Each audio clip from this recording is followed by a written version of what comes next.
자, 우리 439페이지 잠깐 한번 볼까요? 439페이지. 주택 상환 사채 요거 한번 보겠습니다. 우리 공법에 채권이 몇 개가 나와요? 4개가 나오죠. 자, 우리 국회법에 도시군계획 시설채권이 있습니다. 도시군계획 시설채권 1개. 도시개발법에 2개가 나와요. 토지상환채권 기억나요? 토지로 상환, 토지로 돌려주겠다. 수령하면서. 도시개발채권이라고 있습니다. 도시개발채권 아직 공부 안 했죠? 그 다음에 우리 주택법에 뭐가 나와? 주택상환사채가 있죠. 그래서 4개가 있는데 이걸 4개를 분류를 해보면 2개로 딱 쪼갤 수가 있어요. 도시라는 이름이 들어가는 채권이 2개예요. 국회법에 도시군계획시설채권. 그 도시군은 특광시군인 거 아시죠? 그 다음에 도시개발채권, 도시개발법에 이 도시 2개는 지자체를 말합니다. 아시겠죠? 그럼 나중에 도시채권 2개는 누가 발행해? 그러면 지자체 이렇게 하면 돼. 지자체. 자, 이번에는 이제 토지로 상환할게, 주택으로 상환할게 하는 채권 있죠. 토지상환채권, 주택상환사채. 요거는 토지로 돌려줄게, 주택으로 돌릴게 이 말은 채권을 발행하는 자가요, 토지를 조성하는 도시개발사업 시행자예요. 이번에는 주택으로 상환할게 이 말은 채권을 발행하는 자 누구다? 주택을 건설하는 우리 주택법은 뭐라고 불러? 등록사업자. 아시겠죠? 등록사업자가 발행하는 채권입니다. 그러니까 토지상환, 주택상환은 둘 다 사업자가 발행하는 겁니다. 사업자가 발행하는 것이다. 이렇게 기억을 합니다. 자, 한번 볼까요? 주택상환사채. 한국토지주택공사 등록사업자가 발행하는데 국장의 승인을 받는다. 이렇게 돼 있죠? 국장의 승인을 받는다. 이렇게 돼 있네. 어쩔 수 없습니다. 시간이 걸려도 조금 제가 보충을 할게요. 자, 채권을 발행하는 절차는 제가 2가지를 말씀을 드렸어요. 채권을 발행하는 절차는 2가지를 말씀을 드렸는데 뭐가 있었더라? 지급보증. 그리고 발행계획을 작성해서 뭘 받아야 돼? 승인. 함부로 발행하면 안 돼. 근데 보증이란 건 누구만 보증받아? 공공은 믿을 수 있는 공공은 지급 보증이라는 게 없죠. 그럼 우리가 이 채권 발행하는 자가요, 등록 사업자도 있고요. 우리 공사 중에 한국토지주택공사 있죠. 내공사. 요 2개가 주택상환사채를 발행합니다. 그럼 결국은 2순 이상의 통장의 지위를 가지고 있는 자가, 그 자가 우선적으로 돈을 주면 나중에 집을 줄게 하고 채권 주는 거야. 그럼 쉽게 말해서 등록 사업자가 얘는 크게 문제가, 얘도 문제가 되죠. 얘도 빚이 많잖아. 등록사업자가, 이 등록사업자가 쉽게 말하면 우리가 알고 있는 건설업자, 건설사업자잖아요. 그 자들이 자기 돈이 없어도 아파트를 지을 수 있는 그런 제도라니까. 그리고 나는 사채를 갖고 있으면 1순위, 청약 가점, 이런 점수에 관계없이 사채를 갖고 있으면 아파트 주잖아. 그럼 나도 돈을 내죠. 그게 주택상환사채야, 쉽게 말해서. 그럼 발행하는 자가 요 2개예요. 2개인데 얘는 공공이죠. 얘는 직업보증 나와 안 나와? 직업보증 안 나오겠지. 근데 등록사업자는 반드시 직업보증을 설정해야 되겠죠. 뭐 은행은 다 공통적으로 직업보증기관이고 도시보증공사, 도시보증공사, 주택도시보증공사 있죠. 그런데 직업보증을 설정하고 그 다음에 뭘 받아? 승인. 그러니까 LH공사는 보증은 있어 없어? 없고 뭐만 받으면 돼? 승인만 받으면 되죠. 자, 승인은 둘 다 받아. 근데 우리 주택법에는 주택정책을 국토부에서 만드니까 등록사업자 등록도 국토부 장관한테 했잖아. 주택상환사채 승인도 국장한테 받습니다. 그래서 채권 승인권자를 기억하셔야 돼. 이제 주택상환사채는 누구한테 승인받아? 국장. 승인은 둘 다 받는데 직업보증은 누구만 받아? 등록사업자. 그리고요, LH공사는 관계가 없는데요. 이제 LH공사는 더 이상 이제 나올 필요 없어. 이 등록사업자는 이것 말고도 일정한 요건을 갖춰야 돼. 자본금이 5억 이상이 돼야 돼. 우리 앞에서 시공능력, 시공요건이라는 거 들어봤어요? 자본금 5억 이상. 개인은 자산평가액이 얼마? 10억 이상 있어야 시공능력이 되잖아. 그런데 여기서 사채 발행은 개인은 안 돼. 오로지 5억 이상이 누구만 발행해? 법인만 발행해. 그리고 이 등록사업자는 우리 주택법에 말하는 그냥 등록사업자 아니에요. 이 유령회사 비슷한 그런 자들이 발행하는 게 아니고 건설업에 등록한 자야.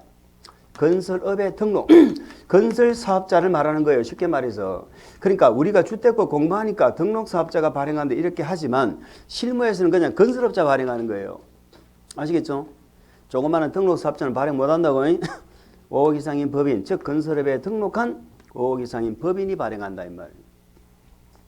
그리고 얘는 발행하려면 건설 실적이 있어야 돼. 건설 실적이 얼마가 있어야 되느냐. 앞으로 이렇게 기억하세요. 주택 상환사채가 나왔죠. 주택 상환사채 할 때 상이 1번 발리하면 이 상이야. 이 찐 이상. 짤짤이 많이 했잖아. 이 찐 이상. 그게 3이란 뜻이야. 주택법에는 주택 상환사채는 모르는 숫자는 다 3이야. 모르는 숫자는 다 3이야. 근데 3이 아닌 게 있어. 자본금 얼마? 야, 요거는 3이라 그러면 안 돼. 그러면 건설 실적도 몰라. 최근 몇 년간? 3년간 연 평균이야. 요거는 그냥 3년이 아니야. 연 평균 300세대 이상이죠. 연 평균 300세대 이상의 건설 실적이 있어야 돼. 최근 3년간. 그래야지만이 채권을 발행할 수가 있어요. 이런 조건을 정도 기억해야 돼. 그리고 보증공사 뭘 받고? 보증 설정하고. 이렇게 해서 발행하는 겁니다. 자, 요 정도 조건의 등록사업자한테 필요하다는 거예요. 그럼 우리 시험은 가끔 한국토지주택공사가 보증 설정한다. 이렇게 물어볼 수도 있죠. 보증은 누구만 필요한 거야? 자, 요 정도 기억하시죠? 요 정도로 기억을 해 주시기 바랍니다. 자, 그 밑에 발행자의 그 내용이 있었다. 한국토지주택공사 등록사업자는 주택으로 상환하는 사채를 발행할 수 있다. 이 경우 등록사업자는 자본금, 자산평가액 등등이 요건을 갖춰야 돼요. 밑에 박스를 말합니다. 그리고 밑줄 금융기관, 주택도시보증공사에 뭘 받아야 돼? 보증 동그라미. 자, 그렇게 그 정도 기억하시기 바랍니다. 자, 그 다음에 박스 안에 보세요. 참고. 등록사업자가 발행할 수 있는 주택상환사채 규모. 주택상환사채 규모 동그라미 치세요. 자, 등록사업자 얘기입니다. 토지주택공사는 관계없겠지. 등록사업자는 숫자 모르면 전부 뭐다? 3. 최근 몇 년간? 3년간 연평균 호수까지 발행할 수 있다. 이렇게 기억하세요. 넘어갑니다. 뭐 밑에는 성의는 똑같은 거네. 자, 그 다음에 발행 방법에 나옵니다. 주택상환사채는 액면 동그라미, 할인 동그라미. 자, 우리는 주택상환사채는 기명이에요. 2번에 보면 적어놨네. 기호와 번호를 붙이고 이렇게 적어놨죠. 그게 4번에 보니까 뭐라 돼 있어? 기명정권. 이렇게 돼. 기명정권. 기명입니다. 자, 기명이란 것은요, 채권의 이름을 적는 거잖아요. 원부, 발행한 회사는 원부를 갖춰놓고, 내가 받은 채권에는 내 이름이 적혀 있는 거야, 주소 성명이. 그게 기명식이에요. 기명은 액면 발행도 되고 뭐도 돼? 할인 발행도 다 됩니다. 액면 할인 발행이 당하네. 액면 할인 발행이 무슨 말인지는 아시죠? 액면 발행은 액면가 그대로 발행하는 거야. 100만 원짜리 같으면 100만 원을 그대로 발행하고 돌려받을 때 이자를 붙여서 받는 거야. 할인 발행은 처음부터 이자를 가만히서 그냥 깎아서 100만 원짜리를 80만 원에 발행하고 나중에 돌려받을 때 100만 원 돌려받으면 되겠죠. 여기 할인 발행. 두 개 다 된다는 그런 얘기입니다. 자, 밑으로 내려갑니다. 4번 명의 변경. 요건 다 아시는 거죠? 기명정권은 두 군데 이름 바꾸자고 그랬잖아. 명의 변경을 어떻게 한다? 명의 변경. 성명과 주소를 어디에? 사채 원부에 기재한 후 취득자의 성명을 채권에 기재하지 않으면 사채 발행자 제3자에게 대항할 수 없다. 이렇게 돼 있죠. 자, 사채 원부에 기재한 후 거기까지 끊고 원부 동그라미 치고 거기다가 적으세요. 명의 변경. 명의 변경. 자, 성명과 주소를 채권에 기재되어 있죠. 채권 동그라미. 거기다 적으세요. 대항력. 그럼 제가 이렇게 한번 물어볼까? 자, 주택상환사채의 명의 변경은 채권에 기재함으로써 명의 변경이 가능하다. OX. X. 명의 변경은 어디에 바꿔 적어야 돼? 원부. 채권에 적어야 뭐가 생겨? 대항력. 이런 얘기입니다. 자, 6번. 상환기간은 몇 년을 넘으면 안 돼? 3년을 넘으면 안 돼. 그런데 그 3년은 사채 발행일로부터 밑줄 주택공급 계약 체결 시까지입니다. 자, 무슨 말입니까?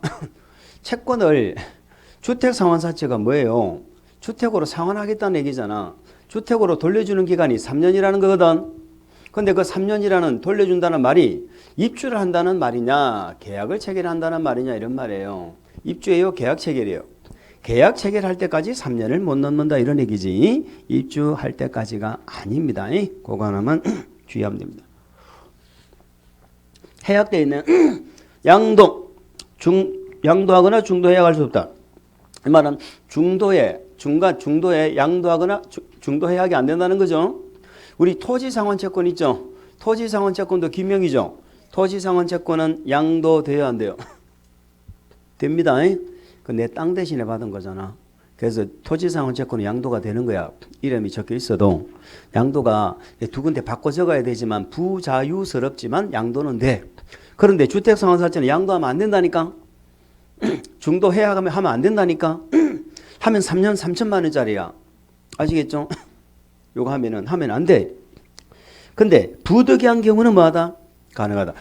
하면 안 돼. 집안 보세요. 여기 보세요. 여기 있네. 여기. 아까 3년 3천만 원짜리라고 그랬잖아. 조상증 할 때 상 있잖아. 상. 응? 그러니까 주택상환사채를 양도하면은요. 3년 3천만 원짜리야. 그런데 국토부령으로 정하는 부득이한 경우는 가능해요. 근데 없죠. 자, 그러면 아까 우리 전매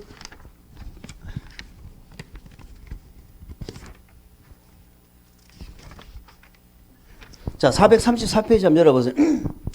434페이지 열어보세요. 빨리빨리 열어봅니다. 지금 막 이래저래 자꾸 진도가 늦어서 못 나간다니까.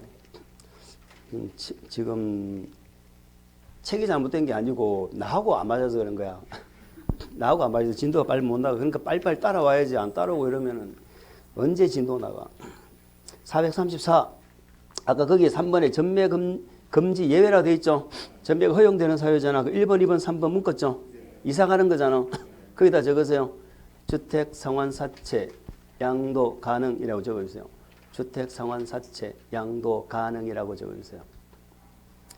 자, 그러니까 주택상환사채를 양도할 수 있는 사유하고 전매를 할 때 허용이 되는 이사 가는 거 3개 있죠. 그게 같다 이 말이야. 근데 차이점이 있어. 차이점이 뭐냐? 1번에 수도권 안에서 안 된다고 그랬잖아. 전매는. 그런데 사채는 관계없어요. 사채는 수도권 관계없다. 그렇게만 기억하면 됩니다. 사채는 관계없다. 자, 그렇게 해가지고 사채를 양도할 수 있는 경우가 3가지가 있다. 전부 이사 가는 거죠. 이사 가는 것입니다. 그 정도만 봅시다. 그 정도만 보고요. 뭐 나머지는 이제 문제풀이하고 이렇게 할 때도 보면 돼. 이렇게 마무리를 짓고 356페이지 건축법 나오네요. 자, 건축법이 나옵니다. 자, 우리 건축법에서는 맨 처음에 뭐를 했어요? 건축법이 적용되는 대상, 건축법이 적용되는 대상을 정리를 했습니다. 자, 건축법이 적용되는 대상은 3가지를 정리를 했지요. 건축법이 적용되는 대상은 첫 번째 대상물이 있고, 두 번째 대상 행위가 있고, 세 번째 대상 지역이 있습니다. 자, 적용 대상물은 당연히 건축물이 제일 중요하고요. 대지도 나올 만한데 잘 안 물어보네. 대지가 있고, 그 다음에 설비가 있었죠. 그리고 몇 가지 공작물에 관해서 건축법이 적용이 됐죠. 최근에 우리 시험에 계속 물은 거죠. 건축물이에요. 건축물을 계속 물어봤습니다. 자, 건축법이 적용되는 행위는 3가지였죠. 뭐 하는 행위? 건축하는 행위, 대수선하는 행위, 용도 변경하는 행위. 자, 건축법이 적용되는 지역은 3개죠. 3개가 아니고 전면적 적용 지역이 있고요. 전면적 적용 지역이 있고 일부 규정은 적용을 안 하는 지역이 있었죠. 일부 규정은 적용을 안 하는 지역이 있다. 자, 요걸 우리가 정리하고 여기 이런 것들에서 우리가 건축법은 무조건 맞춰줘야 됩니다. 여기서 2문제, 3문제가 출제가 되니까 여기서 만약에 건축법이 어렵게 나오면요. 이런 데서 안 내버리고 건축 기준에서 막 다 내버리면 건물 짓는 기준을 막 내잖아요. 어떻게 건물 지어야 된다고 물어본다니까. 근데 가끔 2문제 내지 어떨 때는 뭐 2문제 내지 3문제까지도 건축 기준을 내는 경우가 있어요. 맞추지 말라고. 우리가 뭐 건축사입니까? 그죠? 뭐 그런 걸 갖다가 우리가 일일이 다 공부할 수는 없는 거거든. 근데 여기 이런 데서 나오면 정상적으로 나오는 거고 이런 거 무조건 맞춰야 돼. 이제 뭐 건축물이 뭔지 이런 거 얘기 안 해도 되겠죠? 아직도 얘기해야 됩니까? 이게 참 이게 문제. 우리 책에 뭐부터 먼저 나와? 돼지가 나오네. 돼지. 제가 키가 커가지고 서가지고 보니까 또 잘 안 보이네. 앉아. 돼지란 공간정보법에 따라서 각 필지로 나눈 토지를 말한다. 필지 동그라미. 자, 우리 건축법 말하는 돼지는 돼지 범위를 말합니다. 돼지 범위는 뭐라고? 하나의 건물을 지을 때 어디까지를 돼지로 볼 거냐 하는 게 돼지 범위예요. 그 돼지 범위를 우리 건축법에서는 뭐를 돼지 범위로 봐? 필지. 하나의 필지를 하나의 돼지로 범위로 본다 이 말이죠. 하나의 필지를 돼지 범위로 본다. 그런데 예외가 있네. 1필지 1돼지가 아닌 예외가 있어요. 자, 둘 이상의 필지를 하나의 돼지로 하는 경우가 있죠. 둘 이상의 필지를 하나의 돼지로 하는 경우가 있다. 자, 한 필지가 하나의 돼지라는 것까지는 꼭 기억을 하셔야 됩니다. 그런데 예외가 있다는 것까지도 기억을 하세요. 자, 두 필지 이상을 하나의 돼지로 하겠다 하면은 요거는 예외 맞죠? 요것도 예외죠. 한 필지의 일부, 두 필지의 일부, 1 이상의 필지의 일부죠.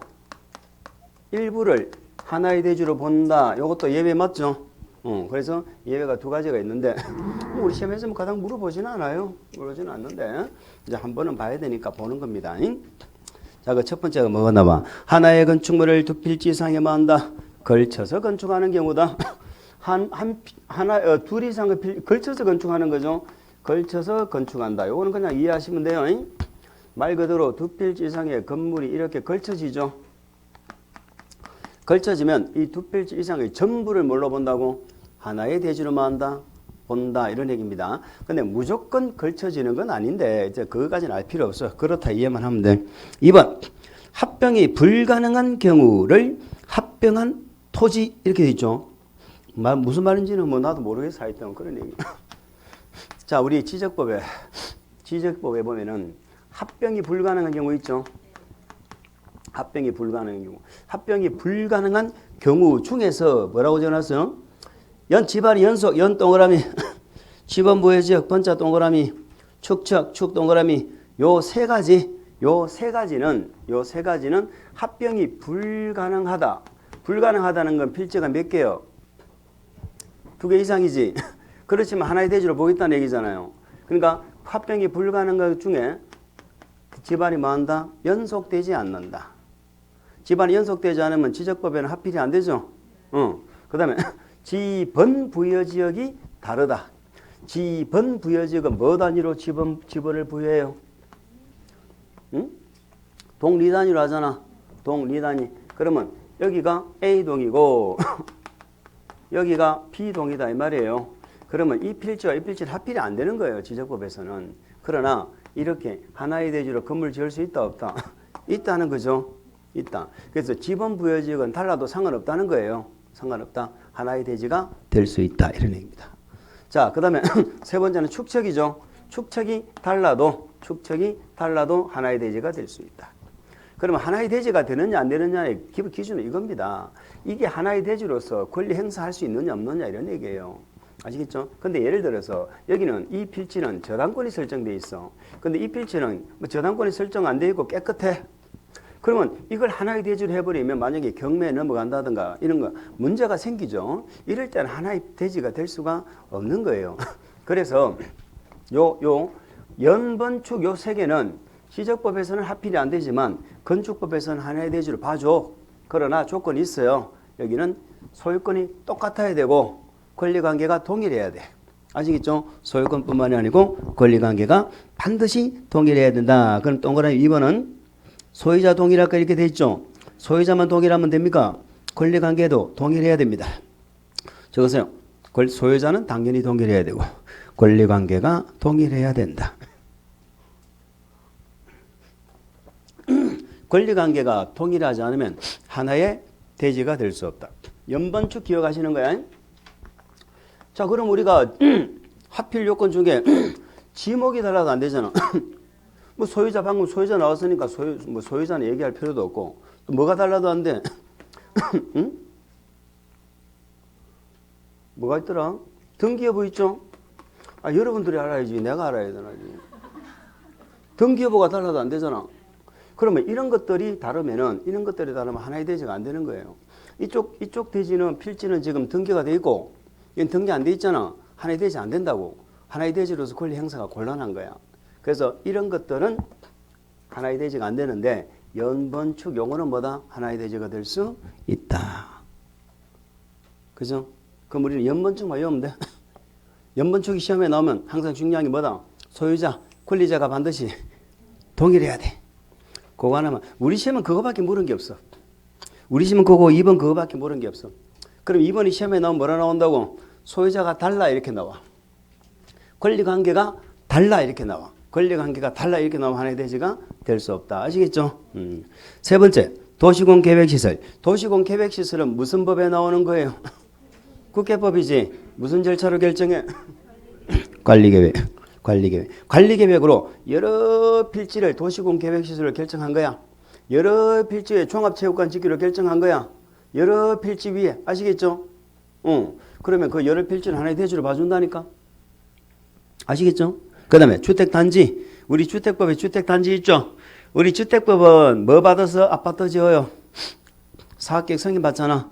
그러니까 사업계획 승인 받아서 건설한 주택 부대 복리시설 있죠? 그게 들어가는 1단의 토지 있잖아. 그걸 뭐라 불러? 주택단지. 그럼 아파트 단지는 한 필지로 이루어져 있어? 여러 필지로 이루어져 있어? 여러 필지로 이루어져 있잖아. 여러 필지인 상태에서 뭐가 나? 사업계획 승인이 난다니까. 그러면 그걸 하나의 대지로 봐주는 거야. 물론 건등기법에서 나중에 한 필지로 뭐 합필해야 된다라는 그런 기준이 있는데 그거는 차치하고 우리는 사업계획 승인 받는 시점을 가지고 지금 얘기를 하는 거야. 아시겠죠? 사업계획 승인 받는 시점은 나중에는 합필하더라도 지금은 여러 필지잖아. 여러 필지. 주택단지. 세 번째, 도로 지표 아래죠. 도로 지표 아래. 자, 지하상가 생각하세요. 도로 지표 아래는 필지의 구분이 애매하죠. 도로 지표 아래는 지하상가는 물론 요거는 아무 때나 짓는 게 아니고 허가권자가 지정 공고하는 구간입니다.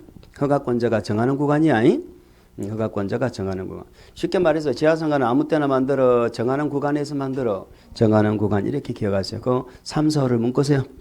3, 4, 5를 묶어. 3, 4, 5를 묶어서 우리는 3, 4, 5를 이렇게 기억하세요. 주지 또 주지. 주지 또 주지. 주지 자꾸 주지. 아, 또 주지 하니까 또 또지기하고 헷갈리네. 또지기는 어디서 나왔어요? 개발행 허가자. 아, 공부하시는 분도 계시네.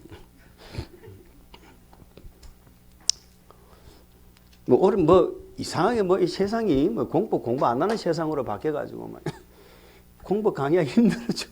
너무 힘들어. 예전에는 공부 열심히 했거든. 공법을 해야 학교 간다 이래가지고. 이제는 이게 바뀌었어. 세상이 바뀌었어. 자, 그래서 또가 뭐예요? 도시공계획시설. 주가 뭐야? 주택단지. 지가 뭐야? 지표 아래. 도주지는 두 필지 이상을 뭘로? 하나의 대지로 본다. 마지막. 사용 승인을 신청하는 때 둘 이상의 필지를 하나의 필지로 마한다 밑줄. 합칠 걸 조건으로 뭘 받았어? 건축 허가를 한다. 우리는 뭐를 기억하시면 돼? 아, 이런 것도 있구나 하는 걸 기억하면 돼요. 그러니까 건축 허가 받을 당시는 필지가 몇 개라는 거야? 2개 이상이죠. 나중에 합필은 하지만 어쨌든 허가 받는 당시는 두 필지 이상이잖아. 그 두 필지 이상의 합필 조건으로 허가를 받을 수도 있다. 이런 얘기예요. 근데 거기는 소유자가 동일해야 돼. 적으세요. 소유자가 동일해야 돼. 소유자가 동일해. 소유자도 다른데 나중에요. 내가 합필해 올 거니까요. 허가해 주세요. 이러면 뭘 믿고.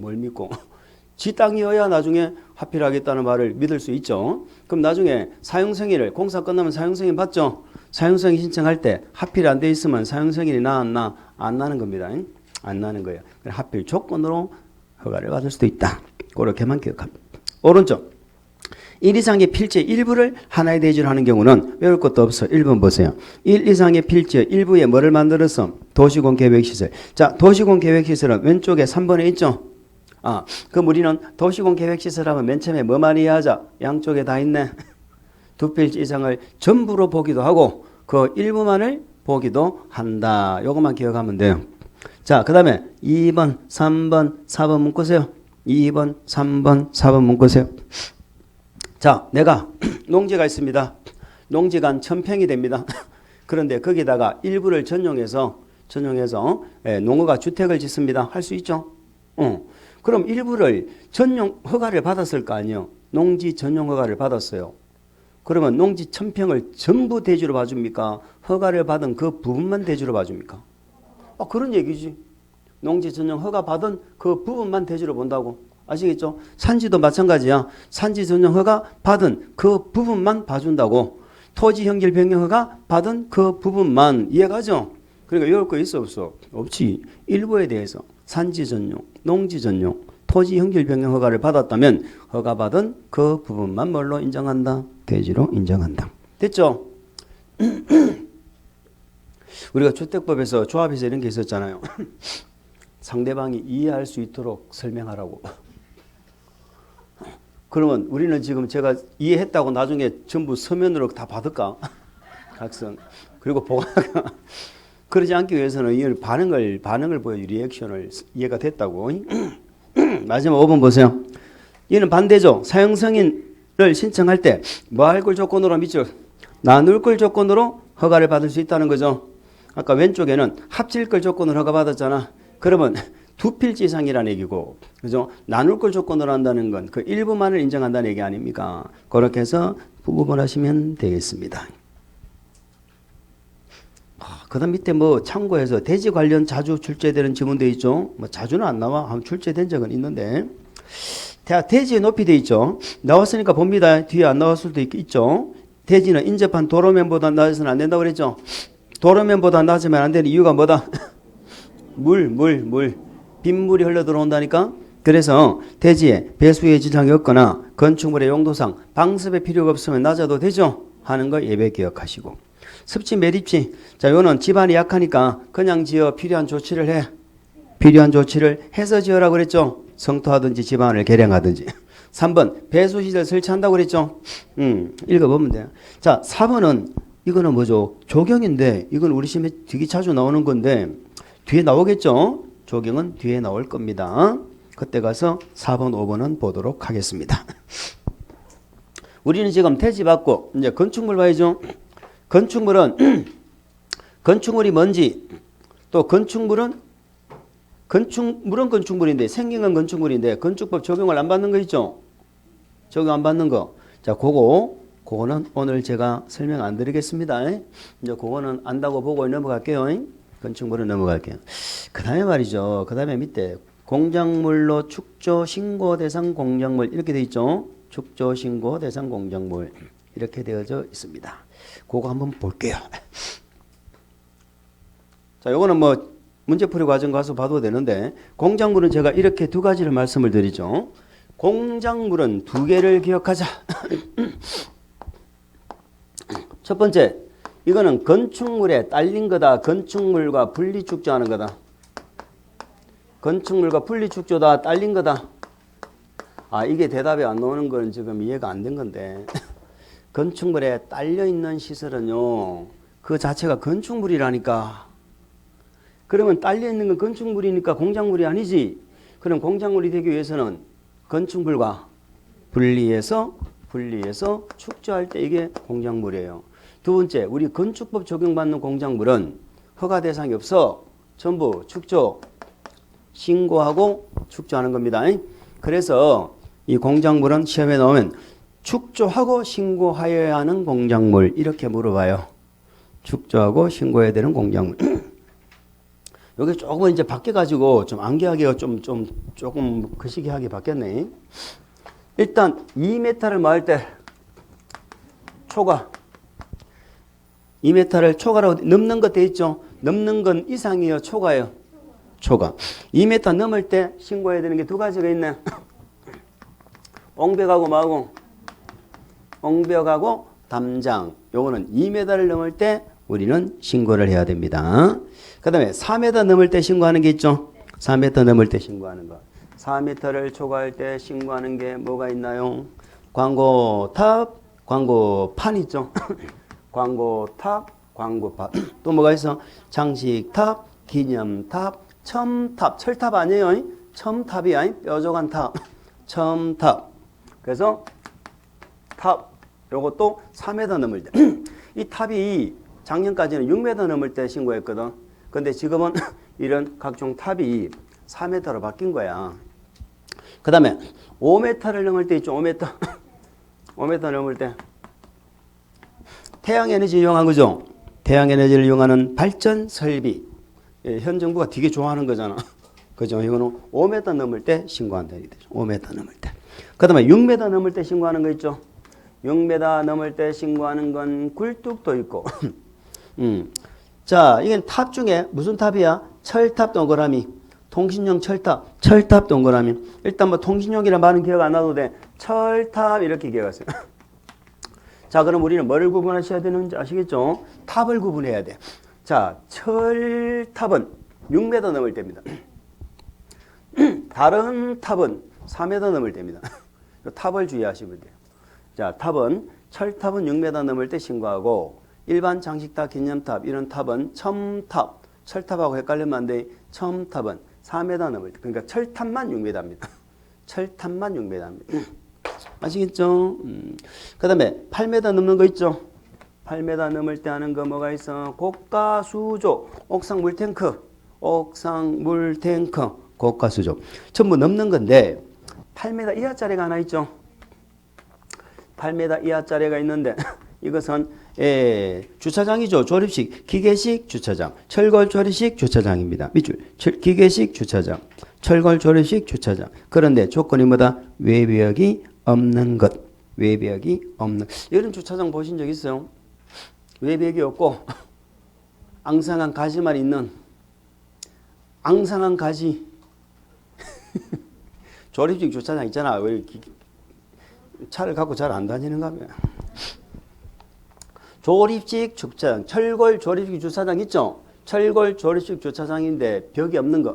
만약에 이 주차장에 외벽이 있어. 그러면 건물이야, 그건. 그럼 건축부 가야 돼, 건축부. 뭐 말인지 알죠?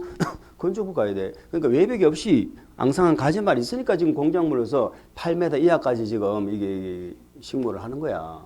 그럼 8m 넘어버리면 어떻게 돼? 그럼 건축부 다 적용해야 돼. 아시겠죠? 다 적용해서 지어야 돼. 이 건축물로서 적용받는다니까. 8m 이하까지만 신고를 하는 거야. 철골 조립식 주차장. 그러니까 다 초과인데 철골 조립식 주차장만 이하야. 근데 2, 4, 6, 8 이렇게 짝수로 갔는데 이제 5m가 생겼어. 현 정부 들어서면서 5m가 중간에 들어섰어.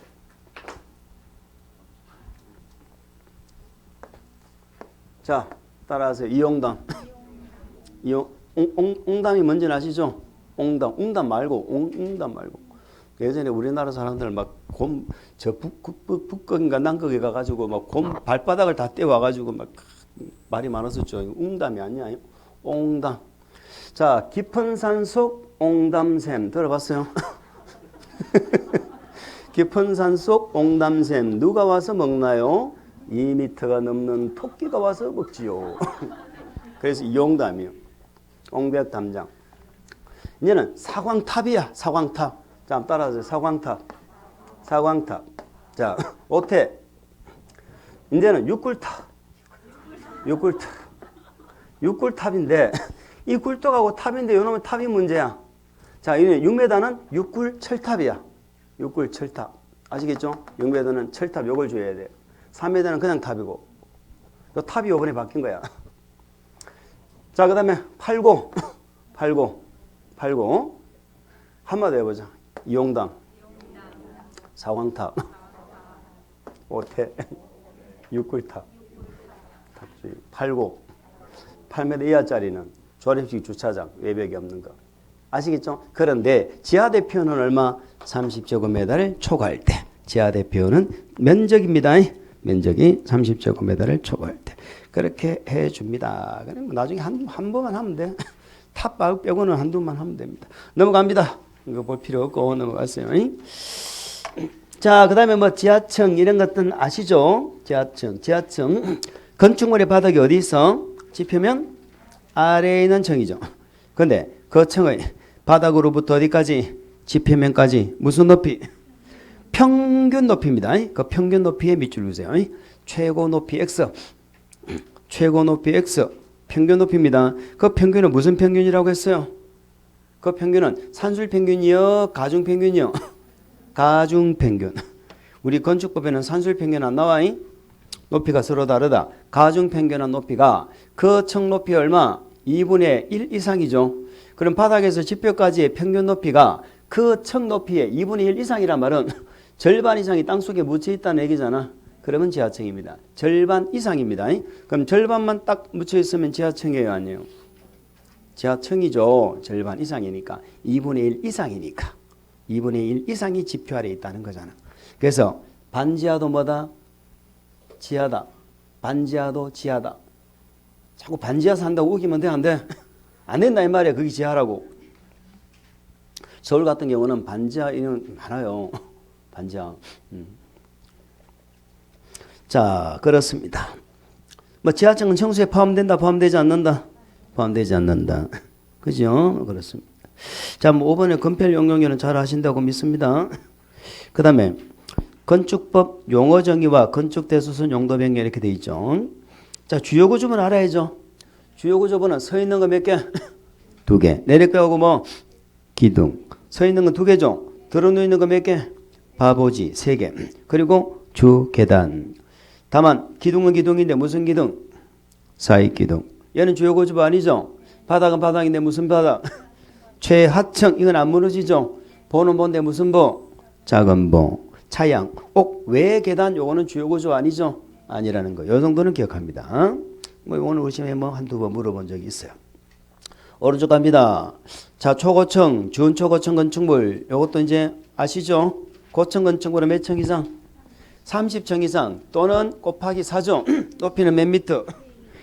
120m 이상. 이걸 고층이라 하는데 그 고층 중에서 너무 높으면 무슨 고층? 초고층 몇 층 이상? 50층 이상 또는 200m 이상. 그런데 고층 중에서 초고층이 아닌 건 무슨 고층? 준초고층. 고층 건축물 중에서 초고층 건축물을 제외한 걸 뭐라 한다? 준초고층. 그러면 고층 건축물에는 2가지가 있다는 거네. 준초고층하고 초고층. 이 2가지를 묶어서 고층 건물 이렇게 하는 거예요. 아시겠죠? 우리는 초고층이나 준초고층 건축물은 되게 높은 것 같은데 고층은 그냥 높은 것 같죠. 걔들이 고층 건물이라고. 고층에는 초고층, 준초고층 건축물이 있다. 리모델링. 자, 우리 건축법의 리모델링은 뭐다? 노후화학재, 기능 향상인데 3개죠. 대수선, 증축, 개축. 우리 주택법의 리모델링은 뭐가 빠져요? 개축이 없지. 주택법은 대수선하고 증축이었잖아. 우리 주택법에는 무슨 주택을 리모델링 했어요? 주택법은 무슨 주택을 리모델링 했어? 공동주택. 지난주에는 또 그게 대답이 안 나오잖아. 공동주택만 했잖아. 주택법은 조합 만들어서 했죠. 건축법에는 조합이 있어 없어? 리모델링. 없죠? 건축법에는 조합이 없습니다. 조합을 만들 때는 100% 동의받을 필요가 없잖아. 그렇습니다. 남편이 됐고 다중이용, 준다중이용 건물 다음에 봅시다. 특수건축물 다음에 보고. 오른쪽에 보세요. 우리 지금 뭐 했어요? 이거 했잖아. 안 했는데 안다고 보고 되지 있죠? 공작물 있죠? 요거 안 했네. 설비 중에는 성강이 하나 보면 돼. 성강 이런 건 뭐 언제든지 보면 되는 거니까. 이제 우리 책에는 뭐가 나와 있어요? 여기 나와 있죠? 건축, 대수. 이런 것들은 무조건 맞춰야 되잖아. 이런 것들. 이런 것들을 못 맞추면 건축법 맞출 게 없어.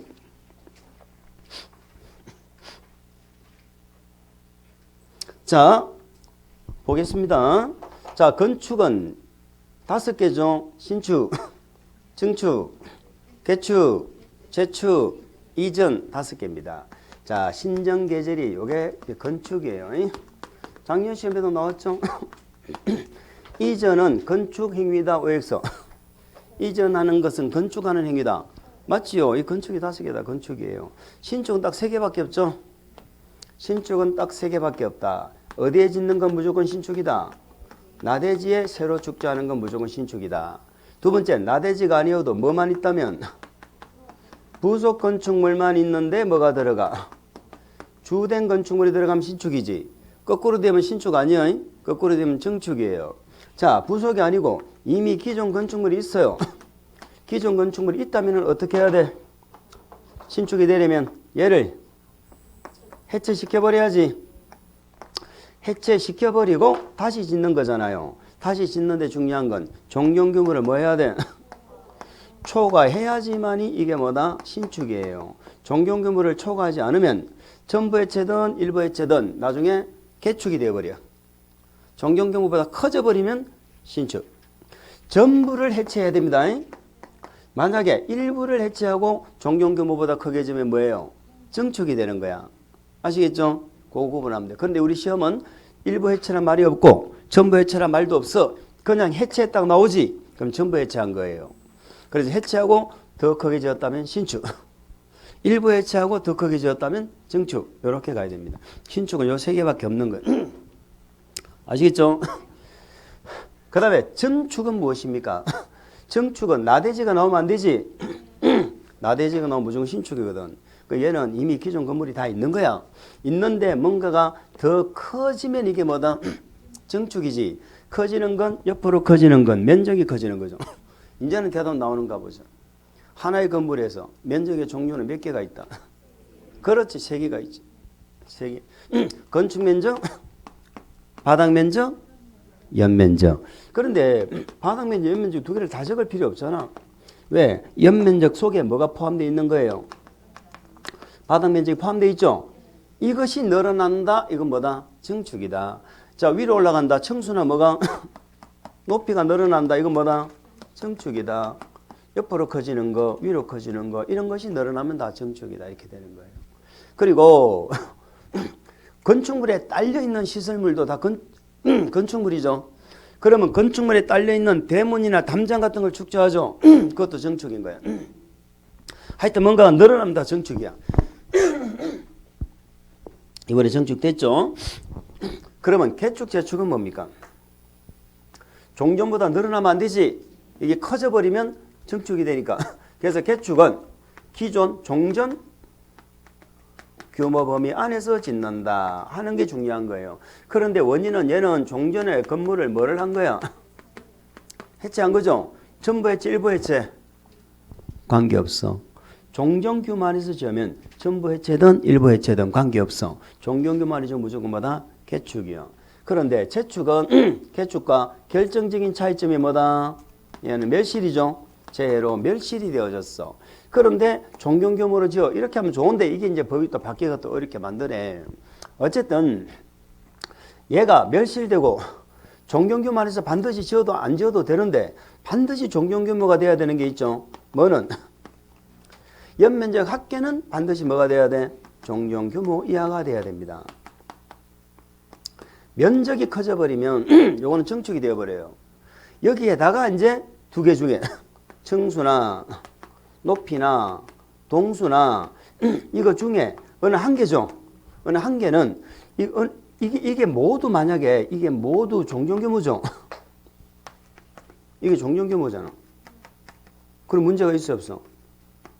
한 개도 커진 게 없잖아 지금. 그럼 무조건 재축 맞아. 근데 문제는 요거 세 개 중에 어느 한 개는 더 커질 수 있죠. 종전 규모를 초과할 수 있다 하는 것이 이제 문제가 되는 거예요. 그러나 뭐는 반드시 커지면 안 돼? 연면적 합계. 이렇게 기억하시면 되겠죠. 책에 그렇게 나와 있습니까? 나와 있지요. 모두 갖춰야 된다. 연면적 합계는 종전 규모 이하가 되어야 한다. 그런데 니은, 동수, 정수, 높이는 다음 은안에 해당한다. A번은 아예 다 커진 게 없죠. B번은 그 세 개 중에 어느 하나는 더 커질 수 있다. 이런 얘기입니다. 이 재축이 개정이 되고 나서 우리 시험에 제대로 안 물어보는 거 보니까 문제를 출제할 그런 자신이 없는 것 같아요. 왜 안 물어보는지 모르겠어. 이전이란 주요 구조물을 해체하면 돼, 안 돼? 해체하면 안 됩니다. 그리고 같은 대지죠. 같은 대지 안에서 위치만 옮기는 걸 이전이라고 합니다. 이전이라고 합니다. 자, 건축. 그 다음에 대수선 나오죠. 대수선이 나옵니다. 크게 수선한다는 얘기예요. 나중에 이제 문제 통해서 하면은 또 금방 또 적응이 됩니다. 우리는 늘 이렇게 자신감을 가지세요. 우리가 모의고사를 보죠. 이번에도 모의고사 보면 우리 뭐만 하면 돼? 배운 건지 안 배운 건지 그것만 구분이 되면 돼요. 근데 문제를 보니까 이건 배운 건지 안 배운 건지 자체를 모르겠어. 그럼 공부가 전혀 안 돼 있는 거고, 안 배웠기 때문에 모르는 건 괜찮아요. 근데 배웠는 걸 모르면 아이고 이걸 내가 모르네 하고 복습을 해야 되는 거야. 모른다고 해서 좌절할 필요는 없어. 이걸 내가 배웠는데도 내가 모르는구나 하고 복습을 하면 돼. 내 거를 만들면 되잖아. 그 실제 시험장에도 그래요. 40문제 중에서요 20개만 배운 걸 찾아내면 된다니까. 아 그럼 합격하는 건데 뭐가 문제야? 그 시험에 떨어지는 거 나는 이해를 못 하겠어. 네가 쳐봐라 되는 것 같은 생각 들죠. 그래서 작년에 내가 일자를 쳐봤다니까. 응? 어떻게 되기는 어떻게 됐겠어.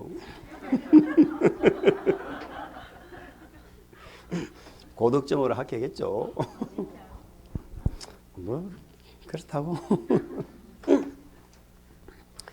그러니까요.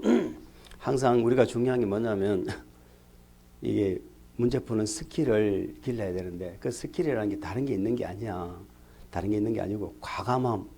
자꾸 접해봄으로써 내가 문제를 과감하게 배운 거 안 배운 거 구분해가지고 내가 배운 건 맞추고 안 배운 건 찍고 그럼 시간이 엄청나게 남아요.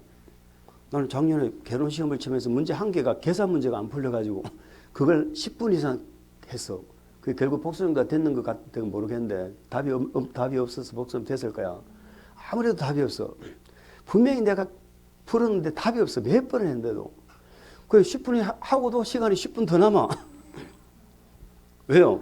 모르는 거 가지고 자꾸 흔들 필요가 뭐가 있어. 그래도 80점 이상 나오는데.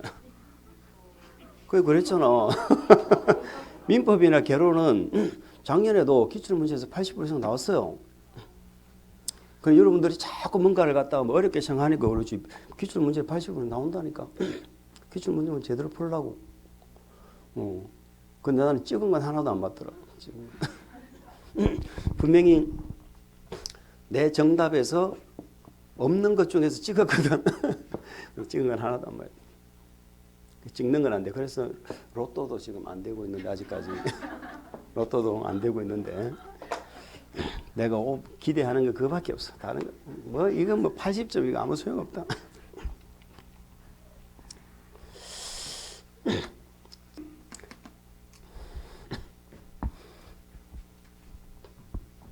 문제는 참 이게 나이 들어서 공부한다는 게 쉽지가 않아요. 그죠?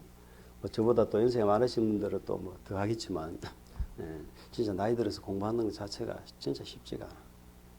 그래서 사실은 고충을 알아요. 저도 고충을 모르는 게 아닌데. 그래도 안 하면 안 돼. 이 시점에 맞춰서 해줄 건 해줘야 돼. 잠을 안 자도.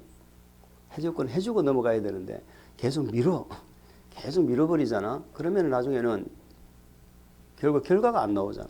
어쨌든 공부를 하면 어떻게 돼야 돼? 결과가 나와야 될 거 아니에요. 네. 그 나중에 운에 맡겨 운에. 어떻게 복수정답이 나오면 합격하고 안 나오면 못 맞추고 1년 내내 공부하고 그게 뭐 하는 짓이야. 조금만 수선하면 소수설이고 많이 수선하면 뭐고 대수설이고 너무 많이 하면 뭐야? 이거는 건축하는 행위가 되어버려요. 건축 중에서 신축하고 이전은 새로 짓는 개념이고 이전은 안 두드려 부수는 게 아니잖아. 그러니까 두드려 부수는 건 세 개죠. 증축, 개축. 그래서 대수선이 뭐예요? 라고 물으면 우리는 뭐라고 대답하면 돼요? 얘도 아니고 증축, 개축, 재축도 아닌 것이 뭐다? 대수선이다. 이런 거죠. 증축, 재축, 개축도 아닌 거.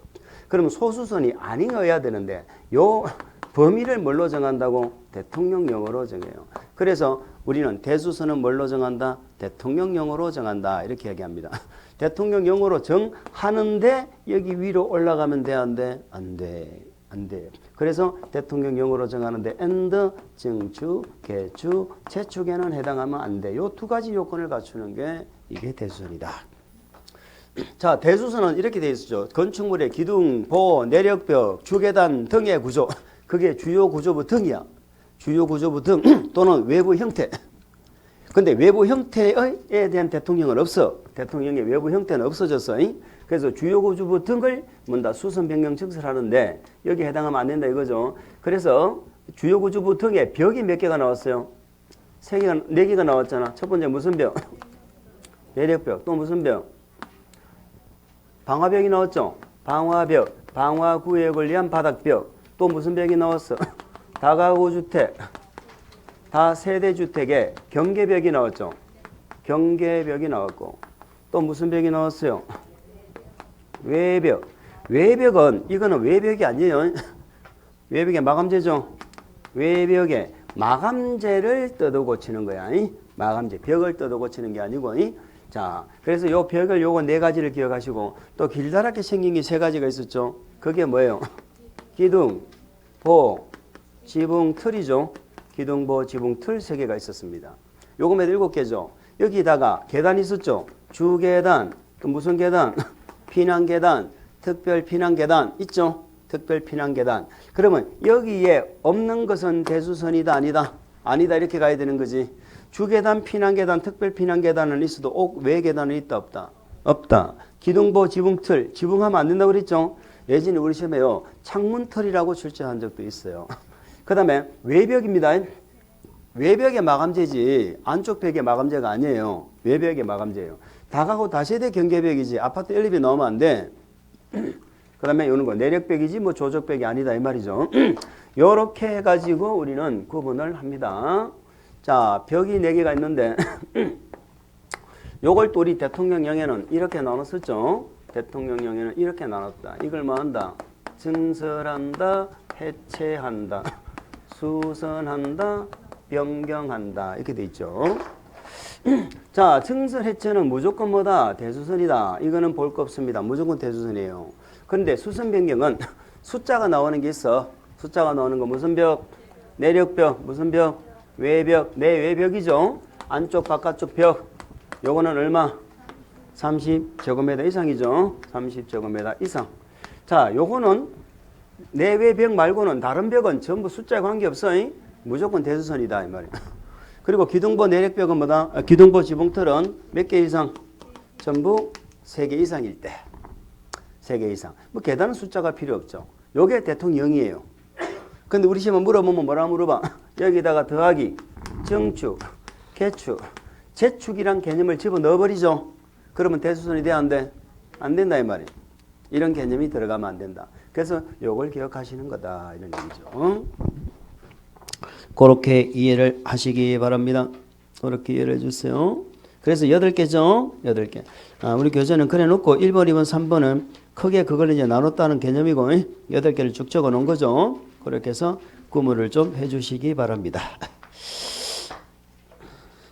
자, 우리 좀 쉬었다가 가겠습니다.